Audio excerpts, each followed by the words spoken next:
முதல்வர் பிறந்த நாளை முன்னிட்டு பூண்டி ஒன்றிய செயலாளர் சம்பத் தலைமையில் சீத்தஞ்சேரியில் தமிழக வெற்றிக் கழகம் சார்பில் ஆலோசனைக் கூட்டம் நடைபெற்றது.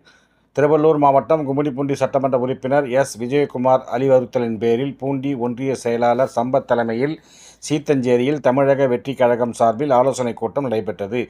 இந்த ஆலோசனைக் கூட்டத்தில் வருகிற ஜூன் மாதம் 22ஆம் தேதி தமிழக முதல்வரும் தமிழக வெற்றிக் கழகத்தின் தலைவருமான சி. ஜோசப் விஜயின் பிறந்த நாளை சிறப்பாக கொண்டாடுவது குறித்தும், கும்மிடிப்பூண்டி சட்டமன்ற தொகுதிக்குட்பட்ட பகுதிகளில் பல்வேறு வளர்ச்சி திட்டப் பணிகள் குறித்தும் ஆலோசனை செய்யப்பட்டது. மேலும் பிறந்த நாளன்று அன்னதானம் வழங்குதல், பள்ளி மாணவ மாணவிகளுக்கு நோட்டு புத்தகம் வழங்குதல் போன்ற தீர்மானங்கள் நிறைவேற்றப்பட்டது.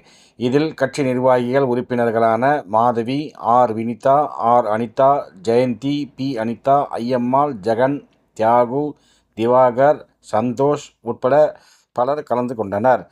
முன்னதாக தமிழக வெற்றிக் கழகத்தில் இணைந்தவர்களுக்கு பூண்டி ஒன்றிய செயலாளர் சம்பத் சால்வை அணிவித்து வரவேற்றார்.